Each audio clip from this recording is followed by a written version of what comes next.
noite, meus amigos. Voltamos hoje para mais um Jogo do Poder pela Rede CNT. Meu nome é Luiz Carlos da Rocha e meu convidado de hoje é o deputado Rossoni, presidente da Assembleia Legislativa do Paraná e presidente em exercício do PSDB. Já frequentador assíduo do Jogo do Poder. Boa noite, deputado. Tudo bem? Boa noite, Rochinha. Boa noite aos telespectadores da CNT. Para mim é uma honra estar aqui novamente conversando com você. A honra é nossa, deputado. Bom, estamos aí nos encaminhando para mais um processo eleitoral. Mas antes de falar de eleição, eu queria que você fizesse aí um balanço. Como é que está a Assembleia? O que andou desde que nós conversamos a última vez aqui no Jogo do Poder? A Assembleia andou bem, viu? Se nós formos voltar aí a 1 ano e meio, 2 anos atrás, do que era a Assembleia e o que é a Assembleia hoje, nós hoje estamos numa situação muito melhor. O que nós estamos agora é implantando os avanços. Teve um primeiro momento da reforma administrativa, que tivemos que tomar todas aquelas medidas duríssimas que foram tomadas, e agora nós estamos modernizando a casa, informatizando a casa. Nós queremos fazer com que a Assembleia do Paraná seja a melhor do Brasil.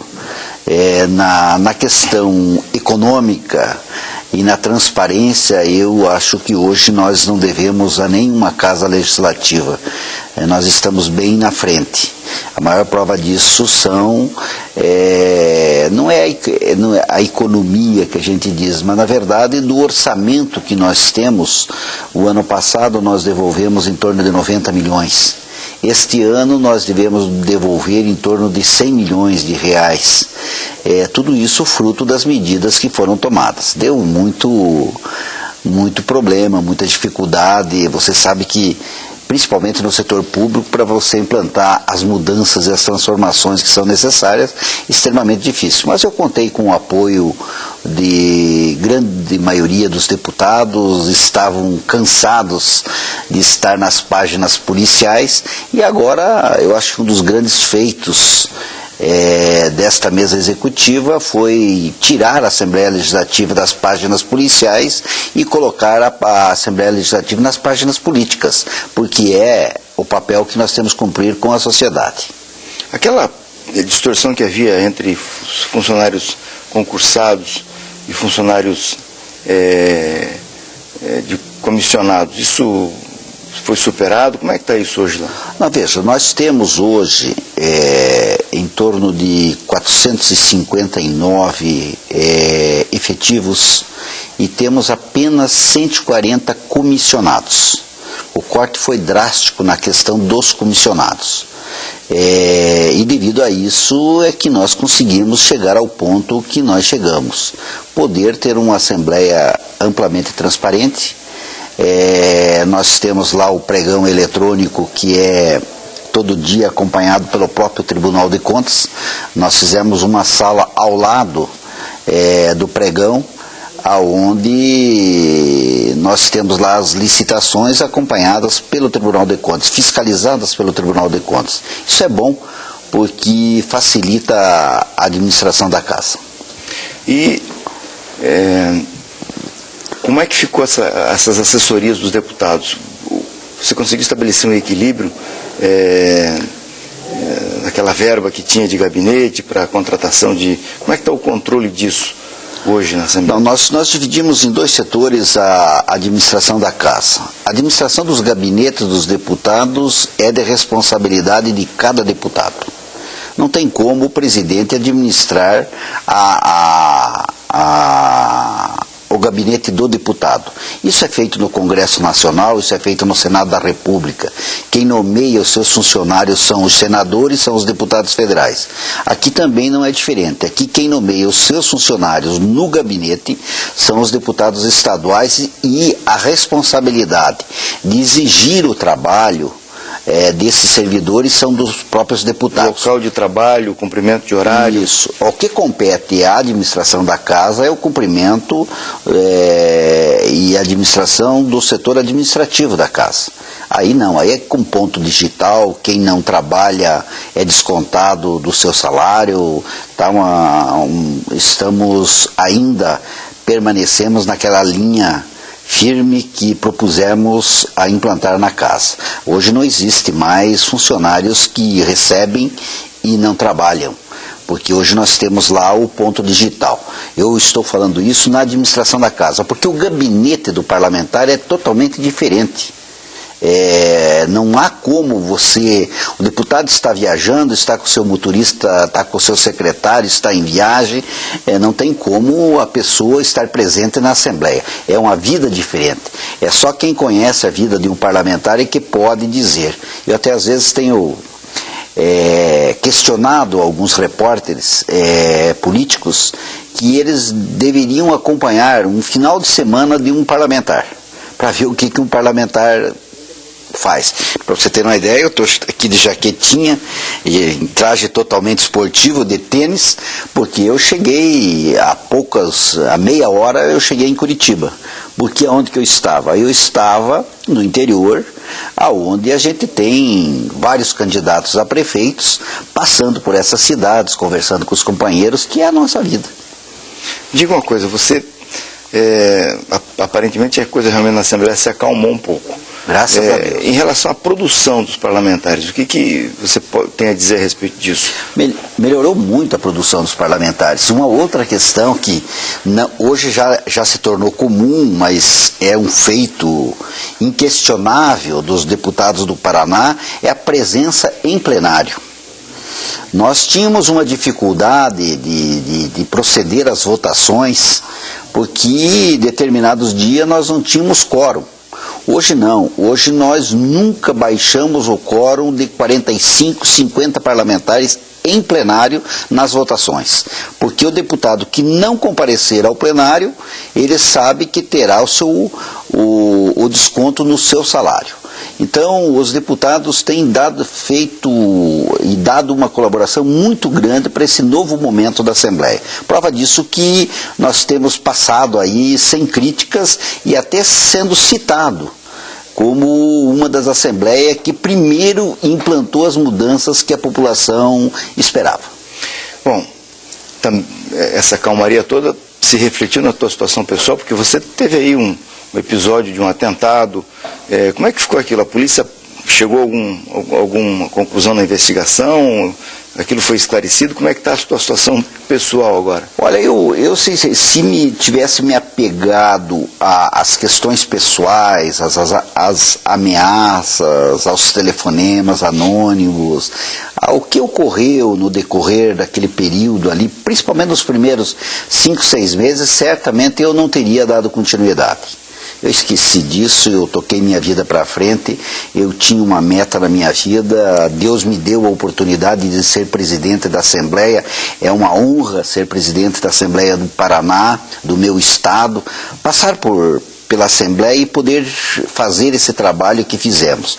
Então eu deixei o medo de lado, a preocupação de lado e a minha meta era implantar as mudanças que foram implantadas. Eu mesmo não acreditava que tivesse alguém em condições de implantar as mudanças que lá foram implantadas, mas a maneira em que nós fomos implantando as mudanças, a maneira em que a população foi percebendo em que nós estávamos no firme propósito, nós recebemos muito apoio.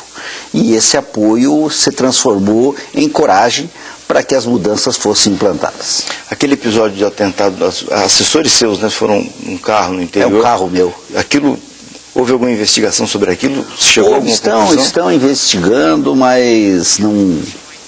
Eu sinceramente acho que foi mais uma questão de acaso, coincidência, mas aquilo não deve ter sido para mim mesmo. Muito bem. Vamos a mais um intervalo e voltamos em seguida com o deputado Rossoni, presidente da Assembleia e presidente em exercício do PSDB, a sequência do bate-papo falando de eleição política.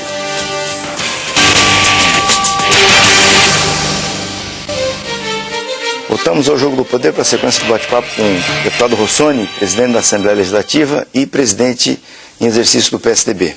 Bom, o governador saiu do fronte, né? Entregou o pacote para você. Como é que está, uma crítica que tem sido feita aí no meio político, é o fato do PSDB estar ausente da disputa nas principais cidades do Paraná, com um candidato próprio. Como é que você enfrenta essa análise? Como é que você vê isso? Rochinha, primeiro me permita, eu vou fazer que nem o Maguila aqui, né? O Maguila, cada vez que ganhava uma luta, ele começava a mandar um abraço para alguém. Mas eu hoje tenho um dia todo especial. Estou com a minha mãe aqui no hospital. Como é que é o nome do hospital? Pilar. Ela saiu da UTI hoje. Minha mãe tem 79 anos. Está num bom hospital, tua mãe. Saiu da UTI e ela está me assistindo. Então, aproveitar para mandar um abraço para minha mãe. Para que ela se recupere logo. Que nós estamos firmes aí e que estamos torcendo por ela. Quanto à questão do PSDB, as pessoas não percebem é que nós administramos o Estado. Quando nós, eu digo o governador, ele construiu uma grande aliança. O governador Beto Richa, ele é um mágico da política.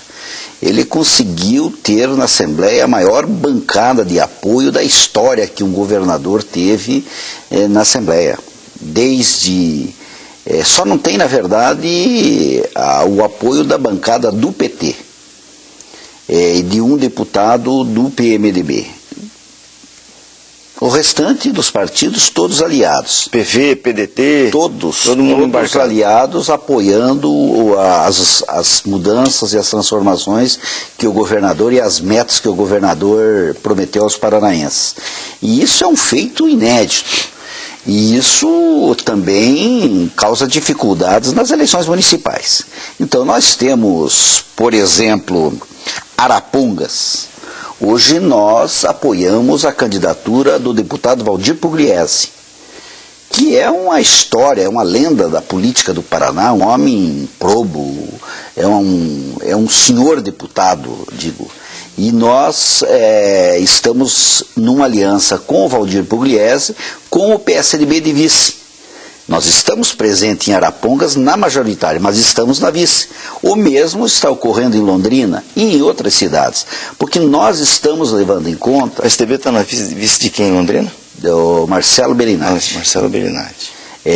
Nós fizemos várias composições e estamos disputando as eleições em todas as grandes cidades com possibilidades de vitória.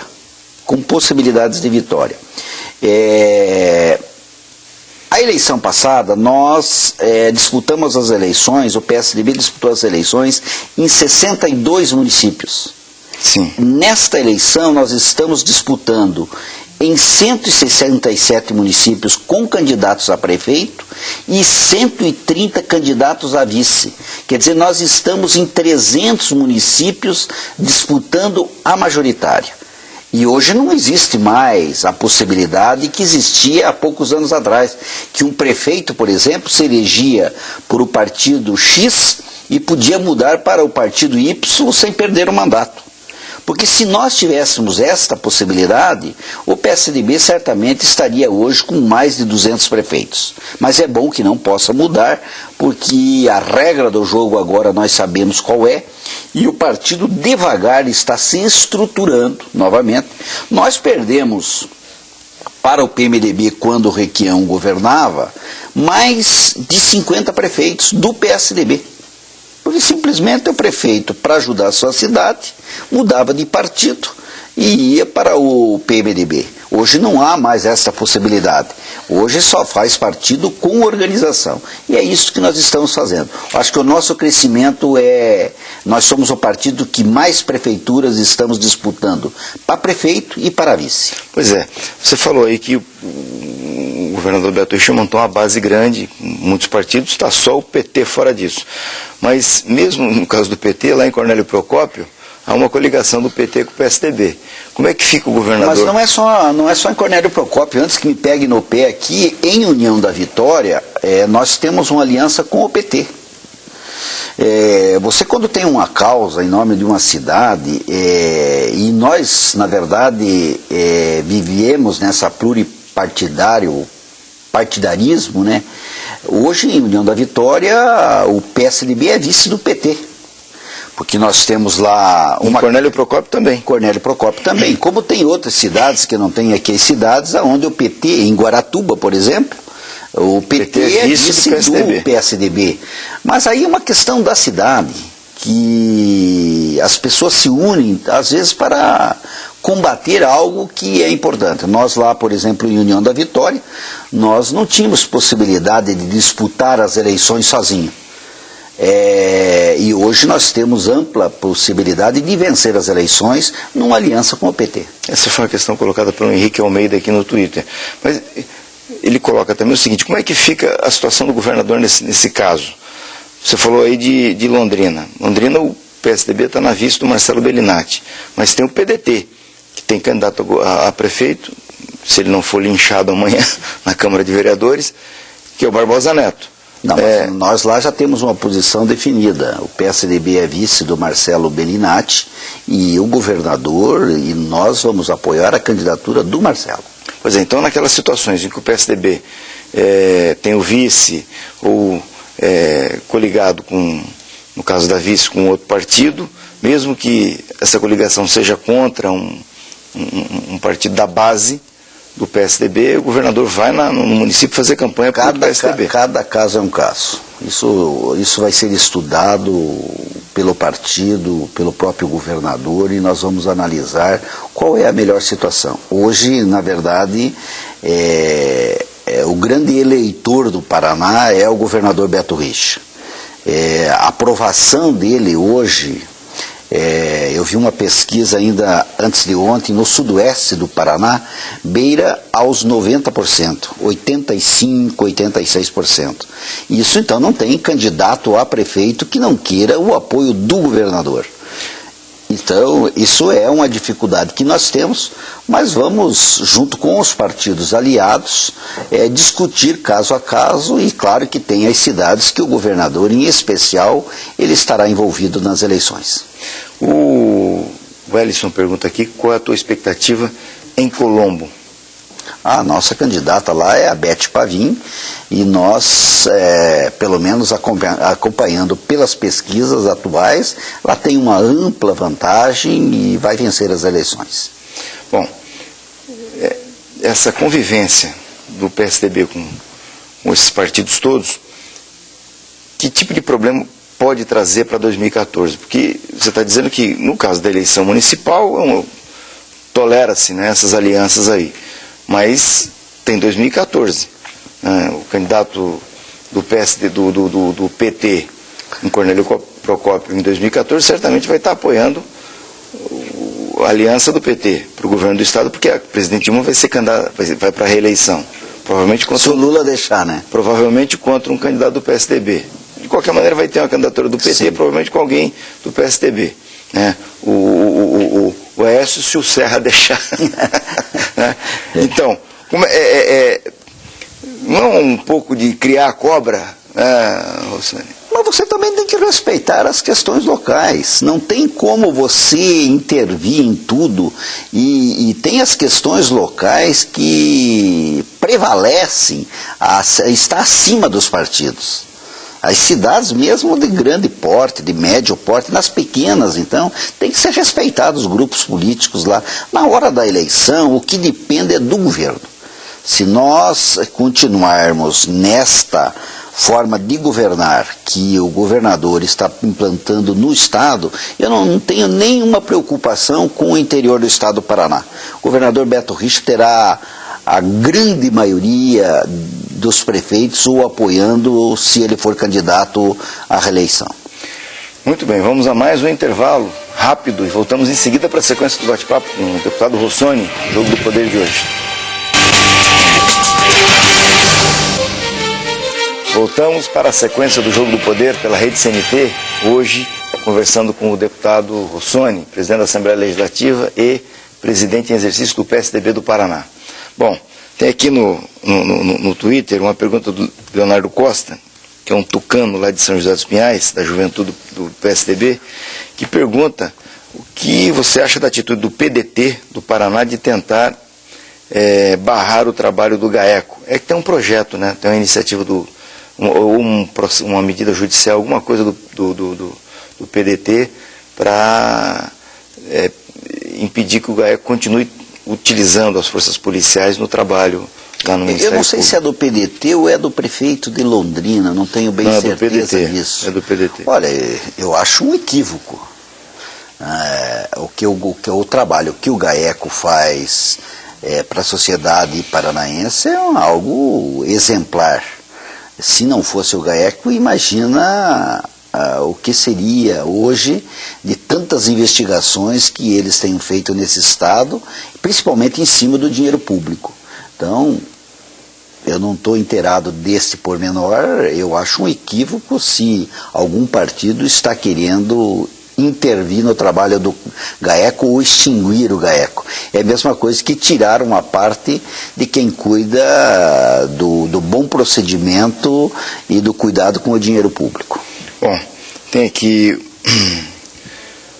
Luiz Egídio pergunta por que o Beto fechou os cursos técnicos em favor do Sistema S lá em Londrina.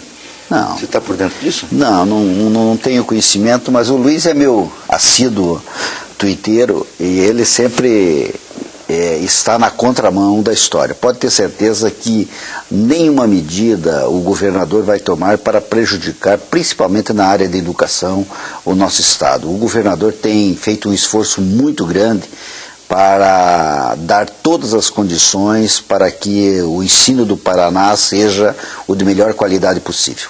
O Delcio Ossinski pergunta aqui se você conhece a estrada de Fluviópolis, Malé, via Rio Claro do Sul. Conheço. Alguma possibilidade de sair asfalto ali? Conheço. Pois é a sua região, ele pergunta. Conheço. É minha região, conheço. A minha vontade é que essa estrada aconteça. Agora é muito difícil porque é muito investimento. Eu não quero aqui fazer nenhuma promessa. É um objetivo nosso asfaltar o maior número de estradas possíveis, principalmente onde há essa necessidade, como é o caso de Fluviópolis. É um distrito importante do município de Malé. Estamos trabalhando para isso, mas não há nenhuma previsão ainda. Tem aqui a pergunta sobre a questão do Senado, né? Parece que quem convive com você, te conhece e conversa com você, já conhece a tua intenção, a tua pretensão, o teu sonho de disputar uma eleição majoritária, no caso o Senado. Então aqui o Marcelo Santana pergunta se você tem essa pretensão, pode disputar. O Henrique Almeida também, tem dois aqui no Twitter perguntando sobre isso. E, inclusive, o Henrique pergunta se você tem a expectativa de enfrentar o Paulo Bernardo em 2014 para o Senado. O Paulo Bernardo é candidato? Ministro das Comunicações. Ele está perguntando aqui. Não sei. Essa questão do Senado, ela surgiu como quase que uma brincadeira em que nós colocamos quando das medidas que foram tomadas na Assembleia, e eu brinquei colocando o seguinte: imagina se a Assembleia do Paraná, com as medidas que foram tomadas, está dando para economizar quase que 25% do orçamento da Assembleia. Você imagine se essas medidas fossem tomadas no Senado da República. E por isso as pessoas interpretaram que eu sou candidato ao Senado. Eu quero dizer o seguinte: eu sou uma pessoa muito disciplinada e, além de tudo, tenho, acho que, poucas qualidades, mas uma que não me falta é a lealdade. Eu pertenço ao grupo político liderado pelo governador Beto Richa. E eu estou a serviço deste grupo. Se eu tiver que ser candidato a deputado estadual, deputado federal, senador, ou não ser candidato para coordenar uma campanha para atender o nosso grupo político, eu estou à disposição. Eu não tenho medo de nada. Bom, então a possibilidade de você disputar o Senado está aberta, é possível. Não depende de mim, eu não posso ser candidato de mim mesmo. Sim. Eu não posso dizer eu sou candidato ao Senado. Agora, pode ter certeza absoluta, se os paranaenses me dessem essa oportunidade, não tenha dúvida que nós faríamos uma boa confusão no Senado da República. O Henrique Almeida volta aqui no Twitter a insistir na questão de Cornélio Procópio e pergunta: quem abrirá a palanque para Beto caso o PT ganhe? O PT não, o PT com o PSDB junto, né? Lá em Cornélio. Nós temos, veja lá... Diz aqui que Cornélio representa 23 municípios, é um espelho para a região. Tá, lá em Cornélio Procópio nós temos um dos principais aliados de primeira hora do governador Beto Richa, que é o prefeito Amin. Foi ele que enfrentou a campanha. Se nós formos contar aqui quantos prefeitos o Beto Richa teve que o apoiou para governador, olha, não dá 50. Não dá 50 e ele venceu as eleições. Então, não é apenas esta a nossa preocupação, eleger prefeito para ter apoio para governador. Primeiro é eleger bons prefeitos. Dar uma peneirada nas candidaturas, sempre olhar a parte ética e moral do candidato. É por isso que em muitos lugares nós estamos aliados com partidos que são antagônicos a nós, mas a parte ética e moral fez com que nós fizéssemos essa aliança. Então não é só a eleição de 2014 que nos move nas eleições municipais. A questão principal é este jeito diferente. Olha, o governador Beto Richa está governando esse estado há quase 2 anos e nós não tivemos nenhum escândalo no nosso governo, porque o bom exemplo ele vem de casa. Então nós queremos as prefeituras do Paraná também administradas com a mesma seriedade que está sendo administrado o Paraná e a Assembleia Legislativa do Estado. Que eu me lembro assim, en passant, só o caso do Porto de Paranaguá, que teve que mexer lá, tirar o superintendente em função do... Mas para você ter uma ideia, antes de ocorrer o problema no Porto de Paranaguá, o governador já tinha substituído. E tomou a decisão de substituir por conta das informações... Não, nem tinha conhecimento. Nem tinha conhecimento, foi por questões administrativas mesmo, ele tomou a medida rápida e não houve nenhum escândalo que pudesse abalar o governo.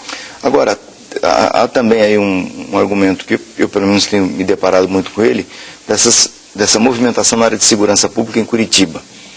Pergunta-se, por que só em Curitiba essas UPPs? Que aliás eu concordo, sou entusiasta dessa ideia, mas por que situações como a de Foz do Iguaçu, por exemplo, que é uma região conflagrada, com muita violência, não tem nada? Outros lugares do estado também que não se tomou nenhuma iniciativa nesse sentido. Não, você veja, para você tomar essas medidas, você precisa de efetivo. Nós estamos contratando agora 3.500 policiais. 3.200, 3.500. E o governador já anunciou a contratação de mais 6.000. Nós vamos melhorar a segurança em todo o estado do Paraná, mas tem que começar por algum lugar.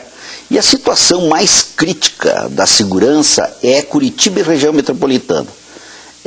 Hoje no nosso estado. Nós estamos começando por aqui, mas a segurança vai chegar em todo o nosso estado. Ela já melhorou muito. Mas nós pegamos uma situação caótica na segurança do nosso estado. Você imagina, nós estamos contratando 3.500 policiais e vai faltar policiais ainda. O governador vai ter que contratar mais ainda, porque sem policiais não há segurança. Hoje nós estamos comprando 1.200 carros para colocar nas ruas, porque nós não temos carro. Os carros que estão aí estão caindo os pedaços. Então, está se tomando as medidas, está se investindo em segurança para dar uma nova cara para a segurança do nosso estado. É muito esforço, é muito dinheiro, o governador tem se dedicado muito em cima da questão da segurança, porque é uma das principais reivindicações do nosso estado. Você não considera isso um risco? Porque quando você aumenta o contingente policial, isso necessariamente não vai redundar em maior segurança, né? Porque o problema da segurança não é aqui no Paraná, isso é um problema que está espraiado pelo Brasil e pelo mundo, né? E a experiência que a gente tem visto é que aumentar o contingente de policial não traz a solução automaticamente. Hoje em dia tem que ter tecnologia, muita eficiência na gestão né, desses recursos, isso é que dá resultado. E políticas como essas do governo federal de prevenção, de envolvimento da comunidade com segurança, né, territórios da paz, como um SEGS, etc. Mas você etc. tem que dar, para você exigir, para você chamar a sociedade a participar da segurança, você tem que dar a sua contrapartida. Se você chega lá no teu bairro e você não encontra uma viatura da polícia, não encontra um militar lá para dar o início da segurança, como é que a sociedade vai participar? Está todo mundo fugindo. Agora não, agora nós vamos dar condições para que a polícia militar tenha o efetivo necessário para fazer uma boa segurança. E aí te respondo, começou por Curitiba, vai chegar na região metropolitana e nas grandes cidades do estado num curto espaço de tempo. Muito bem, vamos a mais um intervalo, bem rápido, voltamos em seguida para a sequência do bate-papo com Valdir Rossoni, presidente da Assembleia Legislativa e presidente em exercício do PSDB do Paraná.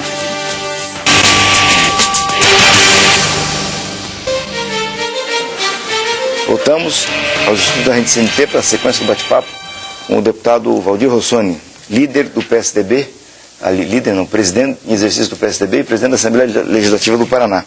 Eu estou aqui mexendo no Twitter e me lembrei, você é um tuiteiro assíduo. Qual que é o teu Twitter? @Rossoni. @Rossoni. @Rossoni. Tem aqui uma reclamação de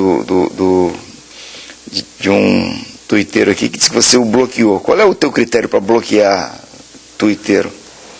Eu bloqueio. JP Saura, pergunta aqui. Pergunte a ele por que ele me bloqueou. Não, eu aceito. Eu vou te mandar depois. Não, manda ele pedir para mim vamos reatar.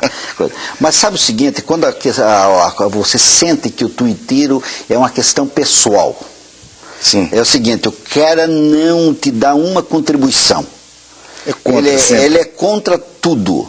Você aí fica chato, fica insuportável. Então é melhor bloquear e tocar a vida. Agora, eu me comunico com meus seguidores, eu tenho em torno de 5.200 seguidores. Eu, à noite, eu sou um cara que durmo tarde, eu dou uma atualizada, entende? Com meus tuiteiros. Agora, sempre em cima de questões que são importantes. Quando a questão parte para o campo pessoal, quando você vê que a pessoa parece que está de marcação, ou algo que a crítica não tem fundamento e insiste, você quer esclarecer e a pessoa não aceita, aí também não resolve, a gente está se comunicando. É engraçado porque existem políticos que passam longe disso, né? Não frequentam isso. E há uns que... Não, mas olha, isso aí no teu caso, você acha... Qual é a tua avaliação que você tem das redes sociais? Olha, eu dou uma importância muito grande para as redes sociais. Eu tenho em torno de 30 mil, ultrapassa 30 mil seguidores. Então eu dou satisfação, essas pessoas recebem notícias diárias de todo o meu trabalho e eu tenho a reciprocidade disso, porque aonde eu vou no estado eu encontro pessoas que seguem o meu trabalho. Principalmente depois que me tornei presidente da Assembleia, aumentou em muito meus seguidores. E eu dou muita importância para isso, porque às vezes eles trazem a conhecimento da gente algo que está acontecendo tão pertinho de você, você não percebe ou não vê por falta de tempo.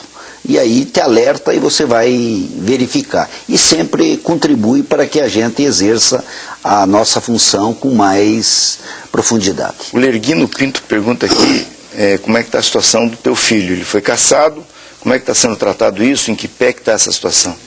O meu filho está afastado, nós estamos aguardando o julgamento em Brasília. No TSE? No TSE. É no TSE ou é no TSE, é no TSE. Né? É um problema de natureza eleitoral, né? TSE. Tá, qual a expectativa que você tem disso? Sempre a expectativa tua, o que ocorreu lá na eleição? Nós, até pela minha posição aqui, eu tive toda a preocupação em fazer uma campanha a mais correta possível. Contratei um advogado, montei um escritório, ele fez uma prestação de contas certinha. Prova disso que não tem uma pessoa que denunciou, alguém que trabalhou, alguém que recebeu, que não esteja contabilizado. O meu caso foi por interpretação da Justiça Eleitoral de que houve abuso de poder econômico. Nós gastamos R$320 mil na campanha. previsão de gastos na campanha era 600 mil, nós gastamos 300. Os nossos adversários, mais espertalhões, gastaram 70 mil reais. Mas eles não gastaram nada com som, não gastaram com programa de rádio, não gastaram com propaganda, eles são os milagreiros. Eu acho que sinceramente, na minha maneira de entender, faltou a Justiça Eleitoral se aprofundar um pouco na questão, e você só pode ter abuso de poder econômico traçando um paralelo com o adversário. Agora, o que ocorreu com o nosso adversário? Ele não declarou. Depois nós fomos acordar, porque nós ganhamos as eleições, e nós fomos acordar que nós podíamos entrar com ação contra os nossos adversários. E aí os nossos adversários foram verificar e eles não declararam nada na campanha. Por isso que houve o abuso de poder econômico. Se você for comparar com a campanha do nosso adversário, que sonegaram todas as informações, 320 mil não é um gasto exorbitante. Qualquer cidadão que está me ouvindo aí em cidades de 15 mil habitantes, de 12 a 13 mil eleitores, sabe que 320 mil reais não há abuso de poder econômico. Bom, tem aqui uma pergunta que envolve o senador Álvaro Dias. Como é que está a situação do Álvaro Dias no PSDB do Paraná hoje? O senador Álvaro Dias, ele não participa da vida partidária. Na última eleição, ele já não apoiou o candidato do PSDB no Paraná. Ele é senador, ele tem um mandato que ganhou com o PSDB. Ele não participa da vida do PSDB partidária. Ele apenas enxerga o lado para fazer críticas ao PSDB. Não dá nenhuma contribuição para o PSDB do Paraná. Eu espero que isso mude e que a gente possa ter um bom relacionamento e ele pode nos ajudar a construir o PSDB. Também aqui tem a pergunta, o Francisquini acaba de sair do partido, que aparentemente não aceitou a situação aqui em Curitiba. Como é que você avalia a situação em Curitiba? Você acha que o terreno foi pacificado? Veja, está tranquilo? Neile Prevô vem para a campanha, Francisquini vem para a campanha, Mauro Moraes vem para a campanha, como é que está? Veja, nós tínhamos que tomar a decisão. Nós tínhamos vários candidatos a vice e só podia ser um. E quem tomou essa decisão não foi apenas uma pessoa, foi várias pessoas do grupo e analisaram as várias situações que nós iríamos enfrentar. E foi escolhido e convidado o Rubens Bueno, que é uma pessoa que tem um peso político também muito grande. Agora, eu sou muito amigo do Francisquini, eu acho que ele cometeu um equívoco muito grande. Sair ele da projeção que ele tem política e do número de votos que ele fez como deputado federal, ele tinha um futuro muito grande dentro do PSDB. Agora ele tem que torcer para que o partido dele crie musculatura para de repente aí numa próxima eleição não sofrer um revés. Só o futuro vai dizer se ele fez o correto. Quanto à questão do Neile Prevô, do Mauro Moraes, está tudo tranquilo, eles vão participar das eleições, aceitaram tranquilamente. Bom, que seriam dois bons vice, mas não tem como. Eu acho que até vice não devia de ter, entende? Vice não devia de ter, na minha opinião. Na minha opinião, que eu digo Osmar Dias, né? Essa questão de vice é complicado. Bom, aqui na região metropolitana de Curitiba, o PSDB está bem assentado, ele está acomodado. Sim. Mas aparentemente a prioridade é a capital. O esforço todo tem que nós aqui... Em Campo Largo nós temos o vice, em Araucária nós temos candidato a prefeito, que é a Fazenda Rio Grande candidato a prefeito, em São José dos Pinhais nós temos o PSDB não tem candidato. O PSDB não tem candidato, o DEM. Nós temos em Colombo candidato a prefeito. Em Curitiba é como se fosse o PSDB. O Luciano Dutti, ele se confunde com o PSDB. Ele tem a sua vida política partidária e sua vida ligada ao governador Beto Richa. Rossoni, muito obrigado. Um grande prazer te receber de novo aqui. Eu que agradeço a oportunidade. Voltamos em outras ocasiões. Um abraço. E a você que esteve comigo até agora, muito obrigado. Vamos conversando durante a semana pelo blog www.jogodopoderparaná.com.br, e domingo que vem eu retorno com mais um Jogo do Poder. Grande semana e um grande abraço a todos.